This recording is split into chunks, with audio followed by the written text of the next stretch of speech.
Tito Soto pinahiya si Paulo Contis. Sinagot bakit fake bulaga ang tawag sa kanila. Nagbigay ng tila pasaring si Tito Soto para kay Paulo Contis, matapos nitong umalma sa pagtawag sa kanila ng ilang mga netizens bilang fake bulaga.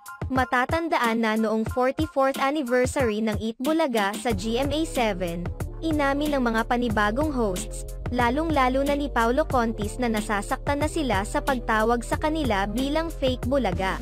Tinatawag na fake bulaga ngayon ang noontime show na Eat Bulaga sa GMA7 dahil naniniwala ang karamihan na ang TVJ lamang ang maituturing na legit. Samantala, sinagot na ni Tito Soto si Paulo Contis at tila ay denetalya niya kung bakit maituturing na peke ang mga pumalit sa kanila na mga hosts ng Eat Bulaga.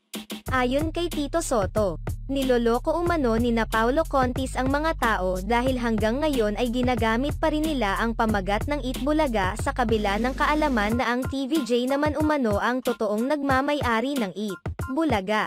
Tinawag din ni Tito Soto na walang mga originality ang mga panibagong hosts ng Eat Bulaga dahil ginagaya lamang umano ng mga ito ang ginagawa nila noong sila pa ang main host ng Eat Bulaga.